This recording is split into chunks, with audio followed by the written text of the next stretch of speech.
잠언은 날카로운 바늘과 같은 말씀이라는 뜻이라고 했죠. 날카로워서 우리의 영혼육을 찌르는 이렇게 교훈을 하는, 그러니까 새롭게 하는 말씀이 바로 잠언입니다. 하나님께서 우리에게 주신 그 모든 말씀을 잠언이라고 할 수 있습니다. 가장 그 어떠한 날카로운 것보다도 더 날카로운, 그러니까 날카롭다고 하면 뾰족하다고 할까요? 뾰족해가지고 닿지 않는 데가 없는, 우리는 튼튼한 마음의 갑옷을 갖고 있잖아요. 절대 찌를 수 없습니다. 절대 나는 뚫리지 않습니다. 나만의 방패를 그냥 갖고 있어요. 하나님 말씀이 찔러야지만이 되는데, 아멘을 안 하면 뭐 나는 찔리기도 싫고 변화되기도 싫고.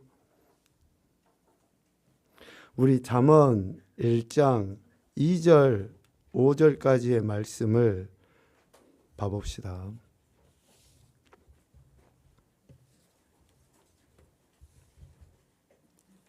잠언 1장 2절부터 5절까지 말씀. 다윗의 아들 이스라엘 왕 솔로몬의 잠언이라 하고, 그 잠언은 같이 보죠. 시작. 이는 지혜와 훈계를 알게 하며 명철의 말씀을 깨닫게 하며 지혜롭게 공의롭게 정의롭게 정직하게 행할 일에 대하여 훈계를 받게 하며 어리석은 자를 슬기롭게 하며 젊은 자에게 지식과 근신함을 주기 위한 것이니, 지혜 있는 자는 듣고 학식이 더할 것이요 명철한 자는 지략을 얻을 것이라. 아멘.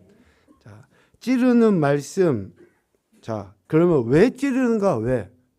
하나님께서 이 말씀을 통해서 왜 우리를 찌르려 하시는가? 다시 표현하면 히브리서 기자가 표현한 것처럼 우리 혼과 관절과 골수를 찔러 쪼개서 어떻게 해요? 하나님의 사람으로 온전하게 하는, 우리의 모든 마음을 통찰하셔서 하나님의 사람으로 세우려 하시는 그 목적을 가지고 하나님은 말씀, 즉 잠언을 우리에게 하시는 거죠. 찌르는 말씀으로. 잠언 1장에서는 잠언을 주신 이유, 찌르는 말씀을 우리에게 주신 이유를 이야기해요. 2절. 지혜와 훈계를 알게 하며 명철의 말씀을 깨닫게 하기 위함이다 라는 거예요. 저는 이 2절의 말씀을 지적인 암이라고 표현을 해봤습니다. 지적인 암. 여러분, 우리가 하나님을 아는 지혜가 있어야 되거든요. 하나님을 아는 지혜, 지적인 알미 있어야 돼요. 그래서 여러분들이 성경 꾸준하게 읽어가시잖아요. 그러면 하나님이 어떤 분이신지 알아요. 뭐 창조주 하나님, 또 주권자이신 하나님, 뭐 이런 이야기들 우리가 듣잖아요. 그러니까 하나님이 어떤 분이신지 알게 돼요. 그 말씀을 주신 이유가 첫 번째는 그거라는 거죠. 하나님을 아는 지혜, 지적인 알미 있기를 위해서 주셨고, 두 번째는 3절입니다. 지혜롭게 공의롭게 정의롭게 정직하게 행할 일에 대하여 훈계를 받게 하며, 즉 행동의 기준을 주시기 위하여 하나님은 잠언의 말씀을 우리에게 주신 거예요. 뭐요? 행동의 기준, 삶의 기준. 지금 이 세상을 왜 이렇게 혼란합니까? 기준이 없으니까 그래요.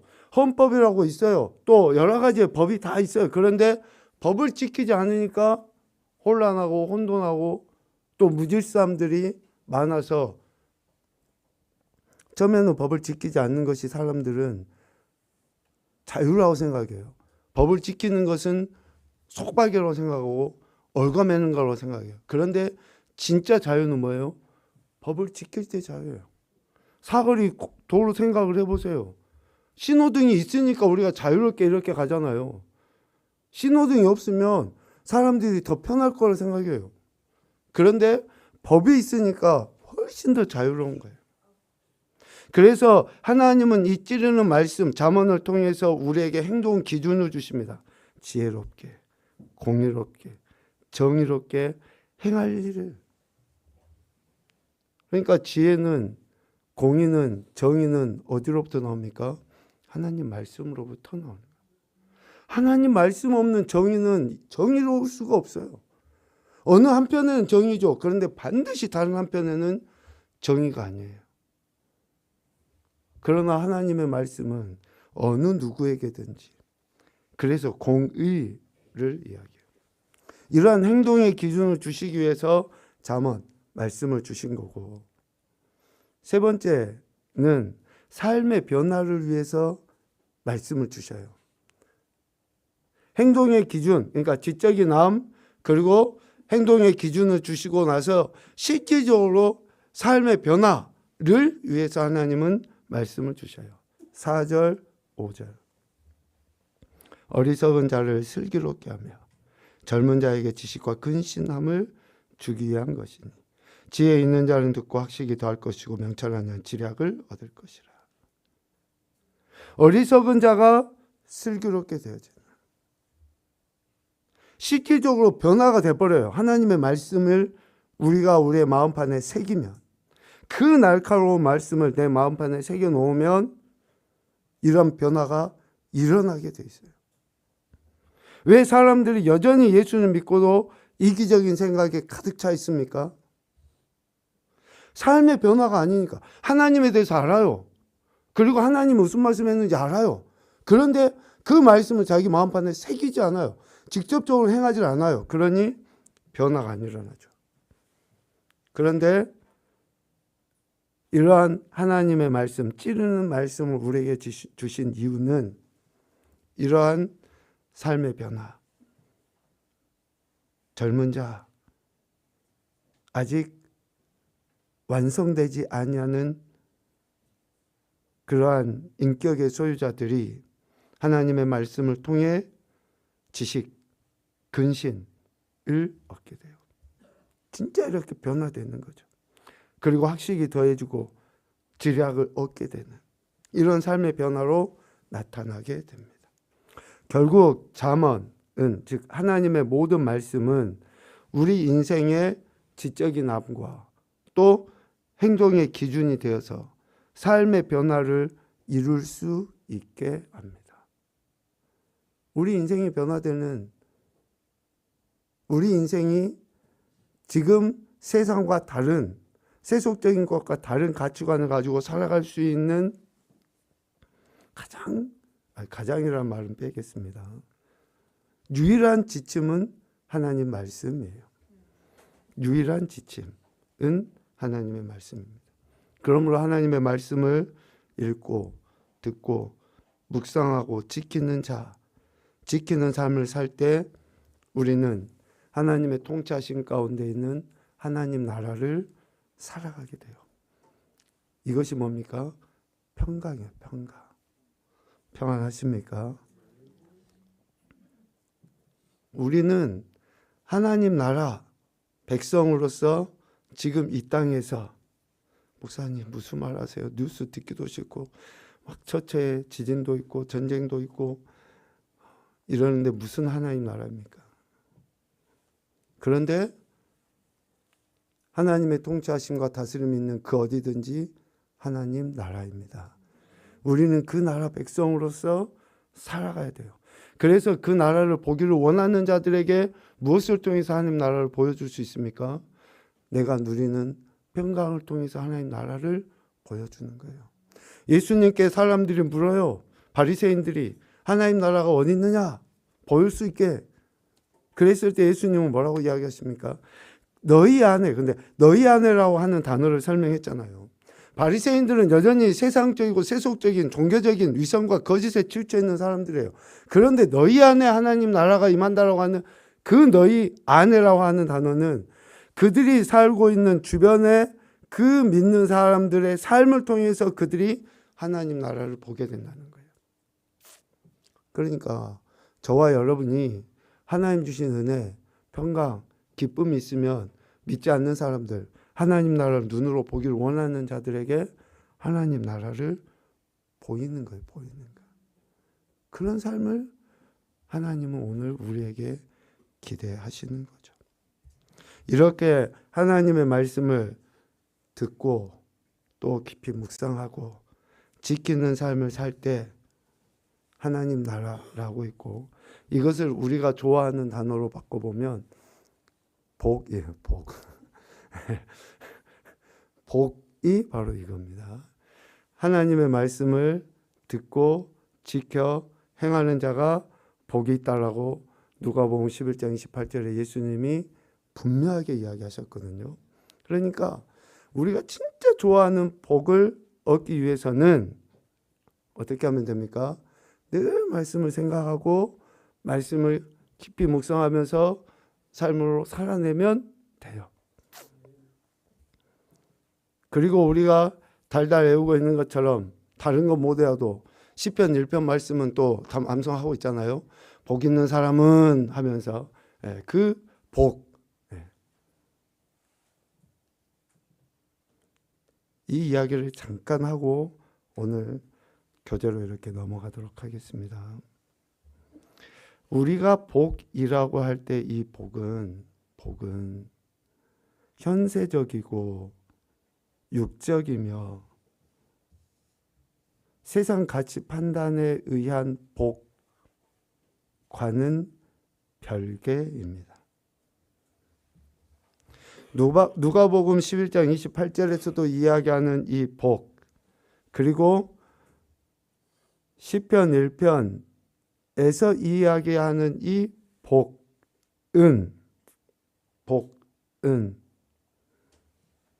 현세적인 복이라기보다는 하나님과의 인격적인 만남, 즉 하나님과의 인격적인 교제 안에서 누릴 수 있는 그 기쁨을 복이라고 해요.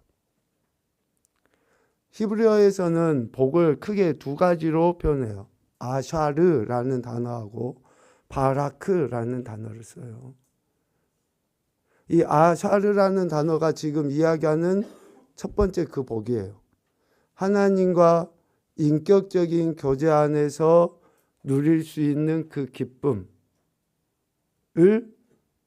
시편 1편에서 이야기하는 복이라고 이야기하고, 우리가 좋아하는 그 바라크라는 그 복은 하나님께서 약속하신 언약에 근거해서 택하신 백성들에게 베풀어 주신 어쩌면 물질, 어쩌면 명예, 어쩌면 건강, 이런 것을 바라크라고 이야기해요.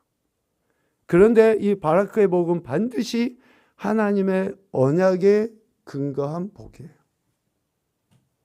그러니까 실질적으로 성경에서 이야기하는 복은 우리가 육적이고 세상적인 복하고는 차원이 달라요. 그래서 우리는 하나님 나라 백성으로서 가장 귀한 복을 누리며 살아야 돼요. 누리며. 어떤 복이에요? 늘 하나님과 친밀한 교제를 나누면서 아버지와 아들의 그 관계 안에서 뗄래야 뗄 수 없는, 혈통보다도 더 완전한 그 관계이신 하나님과 나와의 그 관계 안에서의 그 교제. 그러니까 진짜 복 있는 사람은 어떤 삶이에요? 이제 주의 말씀을 주야로 묵상하는 사람. 그러니까 이제 진짜 복 있는 사람, 하나님과의 그 친밀한 교제 교통을 통해서 진정한 기쁨을 누리는 사람은 시키지 않아도 말씀을 이렇게 보고 생각해 보고, 아버지께서 오늘 내게 뭐라고 편지하셨나 이렇게 읽어보고, 또 아버지가 내게 지금 오늘 뭐 해라고 하시나 이렇게 좀 읽어보고 하는, 그렇게 하는 사람이 복 있는 사람이다 라고 이야기를 합니다. 앞에 나와 있으니까 우리 한번 시편 1편 1절 2절을 읽어보도록 합시다. 잠언 그 앞에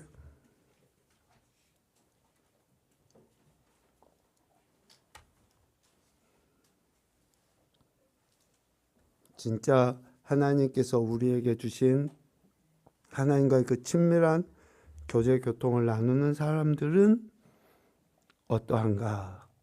보죠. 시작. 복 있는 사람은 인들의 꾀를 따르지 아니하며 죄인들의 길에 서지 아니하며 오만한 자들의 자리에 앉지 아니하고 오직 여호와의 율법을 즐거워하여 그의 율법을 주야로 묵상하는도다. 아멘. 여러분 이런 복을 누리셔야지 돼요. 이런 복을 누리잖아요. 그러면 이 세상에 가치 판단 기준으로 정하는 그러한 것들과 관계없이 진짜 기쁨을 누릴 수 있어요. 내 걸치고 있는 옷이 얼마짜리네, 내가 먹는 음식이 뭐네, 집이 뭐 얼마네, 이런 거하고 전혀 관계가 없어요. 전혀. 불편하지가 않아요. 옷 입으면 어때요? 멋지기만 하면 되지. 멋지지 않습니까? 이건 누가 주셨어요? 자기한테 작다고. 아니, 우리가 입고 먹고 또 마시고 사는 그것이 하나님의 복이라고 하는 그것으로 단정을 시켜버리면, 그럼 우리는 좀 차원이 높은 세계에서 살아야지, 좀 차원이 낮은 이 땅에서 이런 거 갖고 해서는 얼마나 불행합니까? 얼굴 생긴 것만큼 멋지기만 하면 되는 거 아니에요? 아무거나 입어도? 그럼 되죠. 주야로 묵상하는 자가 복이 있다. 늘 하나님과 친밀한 교제 교통 나누고 싶어서 거기에 마음을 두고 거기에 마음을 쏟아서 안 하던 운동을 하면 몸도 아프고 힘들어요. 제가 요 며칠 안 하던 운동을 해가지고 지금 이제 근육이 터지려고 그래요. 좀 아파. 아픈데, 예, 뭔가 마음은 뭐 이렇게 더 뭐라 그럴까요? 막 힘이 나는 거 있잖아요. 그러니까 안 나올 수가 없어요. 더 막 강하게 하고 주여도 더 크게 외치게 되고. 우리 몸이 아프다고 또 우리 상황이 어렵다고 우리가 누려야 될 기쁨을 누리지 못하는 것만큼 어리석은 인생은 없습니다. 내 형편이 좀 불편하다고 내가 하나님 안에서 누려야 될 그 기쁨을 누리지 못하면 미안하지만 지금 이 시간은 두 번 다시 오질 않아요. 절대적으로 하나님은 우리에게 이 복을 주시기 원하시고 우리는 그 복을 누리면서 하나님과의 관계 안에 날마다 우리가 새로워져가는 그러한 삶을 살아내야 합니다. 그래서 하나님은 잠언, 즉 하나님의 칼로 찌르는 듯한 그 말씀들을 우리에게 주신 거예요. 칼로 찌른다고 해서 불편함만 느끼지 않으셨으면 좋겠습니다. 의사의 손에 들려진 칼은 날 고치기 위한 칼이에요. 그러니까 하나님의 그 날카로운 말씀이 결국은 나를 살리기 위한 말씀으로 주어졌다는 것을 우리는 반드시 인정해야지 됩니다. 페이퍼를 한번 봐보십시오. 지난 시간에 이어서 하나님 아버지와 자녀요 백성인 우리의 그 관계 안에 하나님께서 말씀을 주신 이유에 대해서 계속 이야기합니다. 자녀들을 사랑하죠. 너무나 귀하고 예쁩니다. 그런데 그들이 거짓말하고 훔치고 싸운다. 그러면 내버려 두시겠습니까? 절대 그렇지 않죠. 또 그들이 술 취하거나 게으른 것 원하지도 않고 내버려 두지도 않을 거예요. 자녀들이 어떻게 살아야 하는지 가르치고 자녀들은 또 그것을 배워야지 됩니다. 이것이 하늘에 계신 우리 아버지께서 잠언을 통해 하시는 일이에요. 앞서 잠언 1장 2절부터 5절까지의 말씀을 주신 것처럼 그렇게 아버지 하나님이 우리에게 원하시는 것을 말씀을 통해서 가르쳐 주셔요. 자녀들에게 어떻게 살아야 하는지를 가르치시고 계시죠. 잠언에서 하나님 아버지가 우리를 가르치시고 있습니다. 남녀노소 빈부귀천을 막론하고 하나님의 자녀된 우리 인생들에 대해 하나님은 말씀을 통해서 우리에게 가르쳐 주셔요. 특별히 성경 안에서는 거듭난 인생, 즉 요한복음 1장 12절에서 이야기하는 것처럼 우리 아이들만 한번 읽어봅시다. 시작.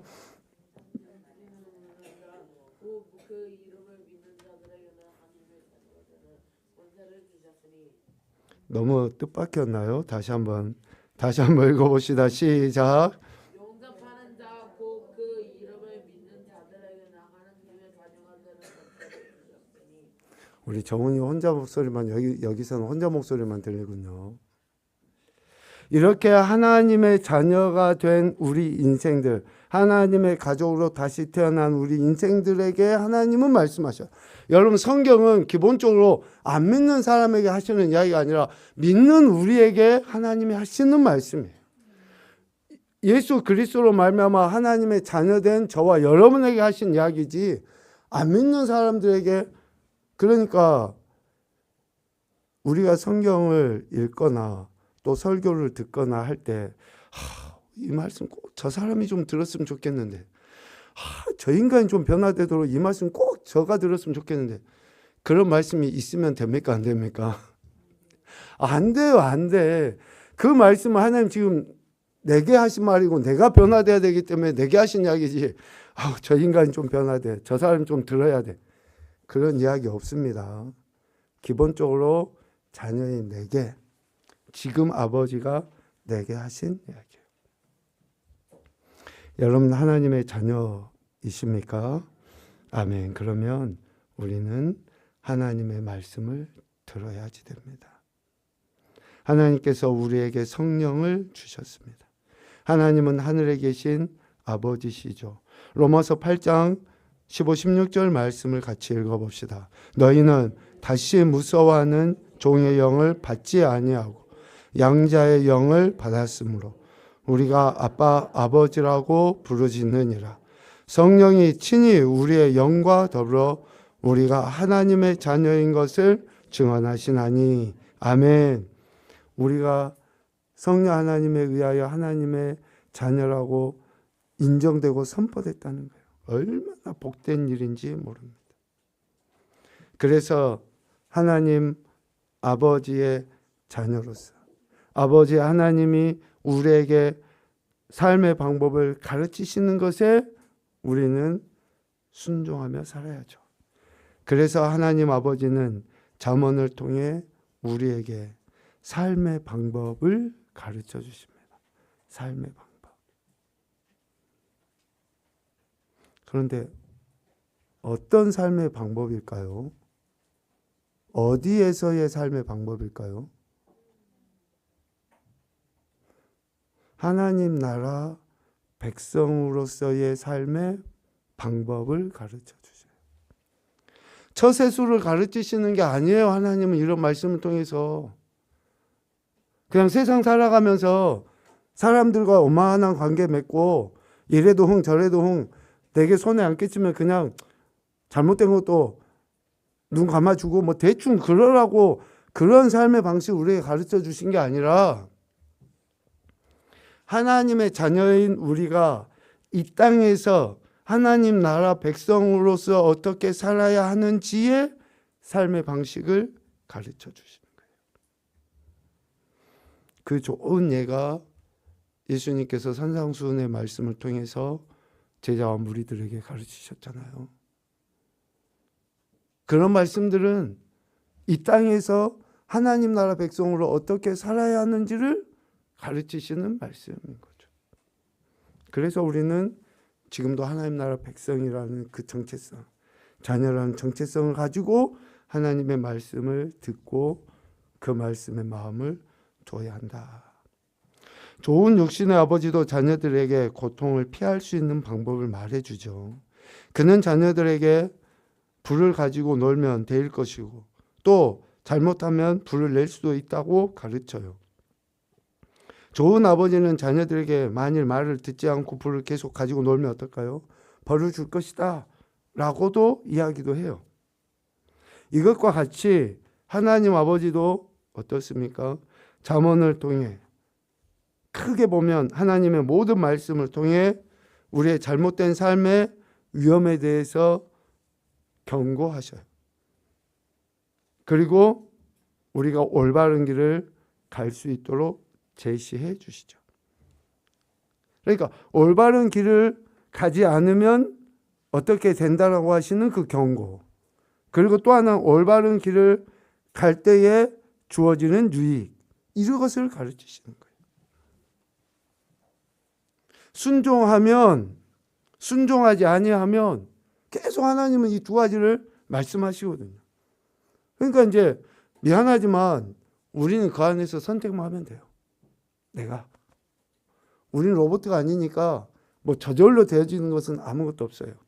내가 하나님의 말씀에 순종하기를 선택할 것인지 아니면 뭐 좀 더 내 육적인 것이 강화돼서 뭐 좀 나중에 하든지 아니면 별로 순종하지 않아도 크게 지장이 없을 것 같으니까 순종하지 않으련다고 선택할 수도 있어요. 그것은 뭐 저도 그렇지만 여러분들 마음이에요. 선택하냐 하지 않느냐. 그런데 아이들에게도 우리가 저는 그 말 자주 했었는데 말 안 들으면 국물도 없다. 말 안 들으면 배밖에 없다. 이런 이야기. 뭐 안 들으면 어쩔 수 없는 거죠. 그런데 하나님 아버지는 계속 그 두 가지를 말씀하셔요. 옳은 길을 걸을 때 이러한 유익이 있다. 또 잘못된 길을 가면 반드시 이러한 아픔이 있을 거야 라고 경고해 주셔요. 그 가운데서 우리는 선택을 하는 거죠. 우리는 잠언을 통해 잘못된 길을 따르게 되면 고통에 빠지게 될 것이라는 것을 배우게 돼요. 어떤 그리스도인들은 잘못된 일을 저지르고도 고통에 빠지지 않을 거라고 생각을 합니다. 좀 너무 공감이 되는 표현이에요. 어떤 그리스도인들은 잘못된 일을 저지르고도 고통에 빠지지 않을 것이다. 사랑의 하나님이 눈 감아 주시고 이해하시고 용서해 주실 것이다. 그런데 용서는 해 주시지만 앞서 그 내용 중에 불이 나왔잖아요. 불을 가지고 놀다가 가지고 놀지 말라고 했는데 가지고 놀다가 잘못해서 데여요.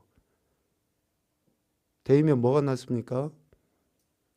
상처가 남고 흔적이 남아요. 흔적이. 불에 데인 그 화상의 자국 평생토록 남습니다. 우리가 잘못한 일을 저질러 놓고도 아무 문제가 없을 거라고 하는 그런 그 어리석음이 결국은 잘못을 해요. 그리고 나서 육에 정신적인 것에 영에 상처를 해요. 그래 놓고 우리는 때로는 원망하죠. 하나님 왜 그러십니까? 아니 나의 죄와 나의 허물, 나의 실수, 나의 그릇된 선택으로 인해서 당하는 그러한 문제를 가지고도 하나님은 원망할 때가 있어요. 그래서 미연에 방지하기 위해서 하나님이 옳은 길을 지도해 주시고 옳지 않은 길로 가면 틀림없이 고통을, 아픔을 당하게 될 것이라고 경고했음에도 불구하고 그 이야기는 듣지 않아요. 잘못된 방법은 항상 고통을 수반하게 되어 있습니다. 삶의 방법을 가르치신 것의 한 부분으로서 하나님은 우리에게 많은 잘못된 길에 대해 경고하셔요. 그러니까 뭐뭐 하라라는 명령과 뭐뭐 하지 말라라고 하는 명령이 교차에서 참 많이 나옵니다. 잠언을 통해 하나님은 거짓말하는 것과 속이는 것, 취하는 것, 성적인 죄, 자만심, 분노, 게으름 이런 많은 잘못된 것들에 대해서 경고하고 계시죠. 그러니까 우리가 이 말씀을 통해서 잘못된 것을 따르지 않기로 작정하고 선택해야 돼요. 우리가 이렇게 잘못된 길을 가면 결국 내 삶뿐만 아니라 다른 사람들의 삶까지 파괴해버려요. 공동체에 문제가 반드시 생기게 되어 있습니다. 그래서 하나님을 제대로 믿는 그 한 사람이 다른 많은 사람들에게 선한 영향력을 끼칠 수 있도록 하나님은 이런 말씀들을 통해 하나님의 자녀가 어떻게 살아야 하는지 하나님의 자녀로서의 삶의 방법을 가르쳐 주십니다. 잠언을 통해. 하늘 아버지는 자녀들이 선하고 행복한 삶을 살기를 원하시죠. 우리는 우리와 다른 이들을 복되게 하는 삶을 살아야 돼요. 그래서 우리가 말씀에 깊이 생각하고 아사르의 복을 정말 누리기 위해서 시간 또 내 육체의 연약함이 있다 할지라도 그렇게 하나님께 갖다 놓음으로써 그 은혜들을 경험하게 되는 거죠. 주님께서 주신 이 귀한 생명의 말씀들이 우리 영혼육을 새롭게 함으로 진정한 복을 받아 누리며 살아가는 귀하고 아름다운 인생들이 되시기를 주님의 이름으로 축복합니다. 아멘.